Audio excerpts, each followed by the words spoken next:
मानिजाथाव cricket लानानै जों दिनै फरायनाय नुनो मोनगासिनो।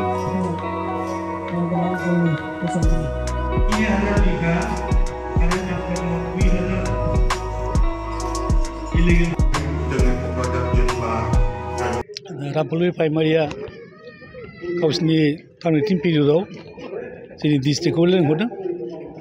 जोंहा गासै क'क्राझाराव 14टा प्राइमारि दङ। बे प्राइमारि मादाव बे रामफलुलाबो मोनसे प्राइमारि आरो प्राइमारिनि थ्रुयैनो जोङो जोंनि समस्याफोरखौ मिथिना लायो। जेनेबा प्राइमारिफ्राव हानि माबा मोनसे गन्डगल जायोब्ला प्राइमारि डिस्ट्रिक्टजों जनायहरो आरो डिस्ट्रिक्टआ बेखौ जोंनि सेन्ट्रेलनो जनायहरनानै सेन्ट्रेला गभर्नमेन्टजों रायज्लायनानै बेखौ फाइनाल खालामना होयो। दा जोंनि गेजेराव गोबां गुलाय गुजाय जायो। जोङो टाउनाव थानानै बा डिस्ट्रिक्टनि हेडकुवार्टार थानानै जोङो अनेक माबाफोरखौनो मिथिजोबा समस्या जानायफोरखौ। दा गावबागाव प्राइमारिया गावबागाव जायगायाव जानायफोरखौ मिथिनायखाय बिसोरनि दारै जोङो गासिबो बिथं खबर लानाय जायो आरो बिथांमोननिफ्राय मिथिनानै जोङो बेबायदि समस्याखौ सरकारनो जनायहरनाय जायो। दिनै बिदिनो बे प्राइमारियाबो गावसिनि प्राइमारिनि मिटिंखौ लिंनायाव जोङो जोबोद खुसि डिस्ट्रिक्टआ फैनानै बेहाय बाहागो लानो मोनदों आरो जोंनि खोथाफोरखौ जों बुंनो मोनदों आरो ट्राइबेलफोरनो जोङो बेखौनो जनायनो मिथिहोनो जों सुबिदा मोनदों जे जोंनि बेलेन ब्लकआव गोबां मुस्लिम इनक्लुजारफ्रा इनक्ल'ज खालामनानै दङ। जों बेखौ दिनै BTCनि सिङाव थानाय सासे जोंनि सानजा क'क्राझारनि MLA बिथांबो दंमोन। बिथांनि दारैनो जोङो मिथिहोहरनो नाजादों जे जोंनि बेलेन ब्लकआव थानाय गासिबो हाखौबो जेन बे इलिगेलि थानाय मानसिफोरखौ आवग्रिनानै थानाय मानसिफोरखौ जाहाथे इभेक्सन खालामनानै बे हाखौ गिदिंफिननानै लानो हायो बा जोङो जोंनि बेलेन ब्लकखौ दोनफिननो हायो। दा जोंनि गेजेराव दाखालिसो जोङो कुसुतुलिनि जायगायाव 5,000 बिघा हाखौ मुस्लिमफ्रा आवग्रिना दंमोन। बिनि मादाव इभेक्सन खालामनानै 2,000 बिघाखौ जों मोनफिननाय जाबाय। नाथाय दाबो 2,500 बिघा दंबावो। बे होखारनो थाखाय बेखौबो थाम थिम खालामगासिनो दङ। दा बे होखारनाय खालि जानाय हायाव जोंनि मानसिनो होफिनैयाव दा सरकारा गथायफिनैयाव बा सरकाराबो गावसोरबो बाहायथ'यैयाव बे हायाव दा मुस्लिमफ्रा एसे हाबफिनबाय होनना खोनादों। नाथाय बेखौनो होनानै इभेक्सन खालामनानै जों मिथिनायाव सरकारा मोनबा बे कुसुतुलि हायाव बे 2,000 बिघायाव मोनसे 10 बेटेलियननि हेडकुवार्टारखौ बसायहैनो नागिरदों। 10 बेटेलियननि हेडकुवार्टारखौ बसायहैयोब्ला बेवहाय मुस्लिमफ्रा आवगायबोनो हानाय नङा बा आवग्रिनो हानाय नङा होननानै। नाथाय हायाथ' 2,000 बिघा बिसोरनो 10 बेटेलियननो खुब होयोबाबो 1,000 बिघा नांनो हागौ बा 1,000 बिघा थाबावो आरो बिनि थाखायनो बिसोर मेडिकेल कलेजनि थाखायबो हा बिबावदों। दा बे हाखौ होगोन ना होआ बे जोंनि ट्राइबेल समनि सायावनो दङ सोनारनानै। ट्राइबेल संघआ बेखौ होनो होनब्ला होनो हागोन। नाथाय जोंहा मोनसे गोनो गोथो जानानै दङ। ट्राइबेल संघनि बे बेलेन ब्लकनि बे हाखौ खालि खालामदोंबाबो सरकारा दाबो बे हाखौ मालिकफोरनो होनो नागिराखै। मानो होनब्ला बे हाखौ गोबां बोसोरनि आगोल बिसोर फाननानै जादों। दा बे हानि अस्तित्वआ बुंनो थाङोब्ला गभर्नमेन्टआव थांबाय। दा बे इलिगेल इनक्लुजारफोरखौ होखारनायनि उनाव बे हाया खालि दंब्लाबो सरकारा दा बेखौ बिगोमाफोरनो होफिनैयाव जोंबो ट्राइबेल संघआ गोनो गोथो जानानै थानांबाय। जाहाथे बे बेलेन ब्लकआ जोंनावनो थायो। बिनि थाखायनो जोङो बे 10 बेटेलियननि हेडकुवार्टारखौ होयोब्ला बे हाया जोंनाव थाफिनगोन आरो मेडिकेल कलेज थायोब्ला बे हायाबो जोंनाव थागोन होननानै। नाथाय जों बेखौबो नुबाय जेब्ला मेडिकेल कलेज जागोन होनबा गासिबो मुसलमानफोरनो बासा लाजोबगोन गासिबो कलेजानो बिसिनि बायदि जागोन बुंनो थाङोब्ला। अब्लाबो जों सिन्था खालामनानै दा बेखौ दा मताबो होथ'वाखै। गभर्नमेन्टआ नेगासिनो दङ। लोगोसे जोंनि बे सनापुराव बेहायबो गोबां सिमेन्ट फेक्टरि खालामना दङ। मोनसेया पुर्बान्चल सिमेन्ट फेक्टरि, मोनसेया स्टेट सिमेन्ट फेक्टरि दङ।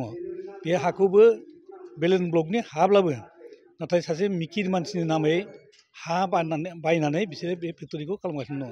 नामा बे मिकिर मानसिनि, खिन्थु गासिबो हाखौ बे फेक्टरियानो बायनानै बे मानसिनो मा होदों मासाव ओरैनो 4,000 ना 5,000 बेथन होनानै बेखौ टिम लिडार बायदि लाखिना दोनदों।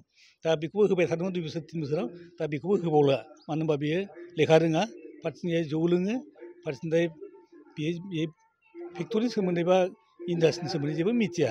बेनो नांगौ एसेल' बेथन आरो बेखौनो मोननानै बे खुसि जायोमोन। दा मोनैयावसो जोंनि बेखौ खिथानायाव जों दा ट्राइबेल संघआव नांनांगौ जाहैबाय। दा बेखौबो होखारनो रेडि जानानै थाखाबाय।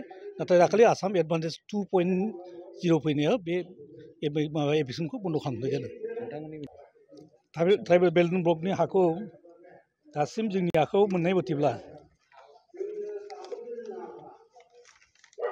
दासिम 2,32,043 बिघा 2 काटा 6 लेसा मुस्लिमफ्रा आवग्रिना दङ इलिगेल इनक्ल'जारफ्रा बिथांखौ होखारनायनि सोमोन्दैथ' जोङो बिटिसिजोंबो रायलायबाय बिटिसिनो मेम'रेन्डाम होबाय नाथाय जेबो एक्सन जायाखै गभर्नमेन्टनोबो खिथाबाय गभर्नमेन्टआबो सम सम होखारनो सम सम बिदिनो मेजिस्ट्रेट होदों डिसि होदों बे होखारनायनि स्पेसियेल डिसि होननानै खिन्थु जेबो मावाखै जों मावनायखौ क्रस जाबाय थायोबा जोंनि ट्राइबेलफ्रा रैखाथि मोनगोन नामा मोननाय नङा बिनि थाखायनो जों गिनाय फैदों आरो बे ट्राइबेल दंबा बिनि थाखायनो नांथाबा जों गासै आसामाव बे 62 लानानै 14टा ट्राइबेला नांथाबगासिनो दं 14टा ट्राइबेलनि मादाव जोङो गासै 22टासो संगठन दङ बेहाय 62आव राभा मिसिं देउरि सोब बिसिनि जातिनि स्टुडेन्ट इउनियन साहित्य सभा गासै नांथाबनानै जों 22टा दं दा आसामाव बे 22टा संगठन 62आनो नांथाबनानै थानायाव आसाम गभर्नमेन्टआ ट्राइबेल सोमोन्दै खोथाखौ खोनासंनांगौ जायो आरो एसे दासान्दि बयबो खोथाखौ मानिबोगासिनो दं मावगासिनो दं आरो दा नोंथांमोननो सेक्रेट खोथाखौ बुंनांगौ जायो आसाम गभर्नमेन्टआ आरोबाव मोनसे गोदान माबा मोनसे लाबावदों ट्राइबेलनि हा हुखौ मारै रैखाथि खालामनो हानो ट्राइबेलफोरखौ गावनि जायगायाव जों मारै प्रटेकसन होनानै दोनबावनो हानो बिनि थाखायनो बावाखै बे दाखालि 2024आव मोनसे गोदानै प्रप'जाल हरदों जे माखासे एरियाफोरखौ लानानै जोङो ट्राइबेल गोदानै निउ ट्राइबेल बेलेन्स ब्लक दाफिननांगौ दा जों बिनि गेजेराव क'क्राझार टाउनावथ' फ्राय गैयानो क'क्राझाराव गैयानो एमएलए सार होननाय बायदि क'क्राझार टाउनाव माबायानो बेलेन्स ब्लकआनो गैया ब्लकआ दङ ओरै नायगावथिंजाय ओमफ्राय माखासेथ' गैया दा जों बेखौ गोदानै सायख'फिननानै रेभिनिउ वाइसै रेभिनिउ भिलेज वाइसै ओमफ्राय सार्कोल वाइसै जों बेखौ गामिफोरखौ हरनानै मोननै बेल्ट आरो मोनसे ब्लक दानो थाखाय सरकारनो गथायनाय जाबाय दा बे जानानै फैयाखै जानोसैमोन दाखालि नाथाय जेला बे गभर्नमेन्टआ बे माबाखौ कागज पत्रखौ डकुमेन्टखौ जेला लेन्ड रेभिनिउ डिपार्टमेन्ट फाथायहरो आरो बे लेन्ड रेभिनिउ डिपार्टमेन्टनिफ्राय जेला खामानिया मा जाखो होननानै जेला मिनिस्टारा खबर लायो अब्ला खबर मोनबाय मा फाइलानो गोमाना दं बे फाइल गोमानाय लोगो लोगो आरो जोंनाव बिहरफिननानै जोङो बेखौ हरफिननाय जाबाय बिदि जाफुंनांगौ बे जोंनि क'क्राझारनिल' नङा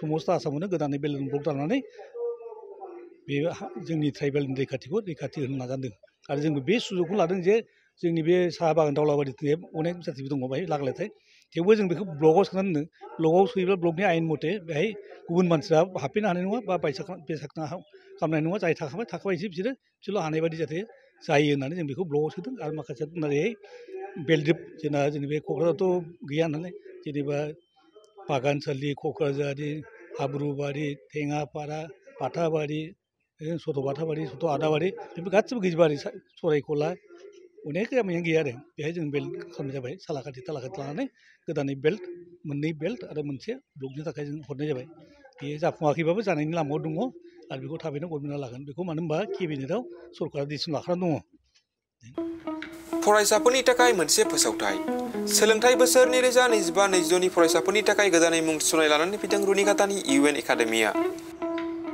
चिरां जिल्लानि रुनिकाटायाव थानाय इउएन एकाडेमिया दायो नार्सारिनिफ्राय 9 थाखोसिम गोदानै मुं थिसननायखौ लागासिनो बे एकाडेमियाव गुन गोनां सोलोंथाइ होनायजों लोगोसे माखासे खाबुफोरखौबो होफानाय जादों हौवासा आरो हिन्जावसाफोरनि थाखाय आलादा आलादा हस्टेल दं आरो हस्टेलाव थानाय फरायसाफोरखौ जुनियायै फोरोंथाइ होनायनि खाबुबो होनाय जादों लोगोसेनो फरायसाफोरनि थाखाय कम्पिउटार सोलोंनाय गेलेनाय योगानि खाबुखौबो रुनिकाटानि इउएन एकाडेमियाव मोनफागोन गोसो गोनां फरायसाफोरा रुनिकाटानि इउएन एकाडेमियाव दानिफ्रायनो मुंखौ थिसननो हागोन आरो मुं थिसननायनि बागै आबुं बाथ्राखौ मिथिनोब्ला नैबे मबाइल नाम्बार 9101444619 नङाब्ला 9706177397 आव थोंजों फोनांजाब खालामनो हागोन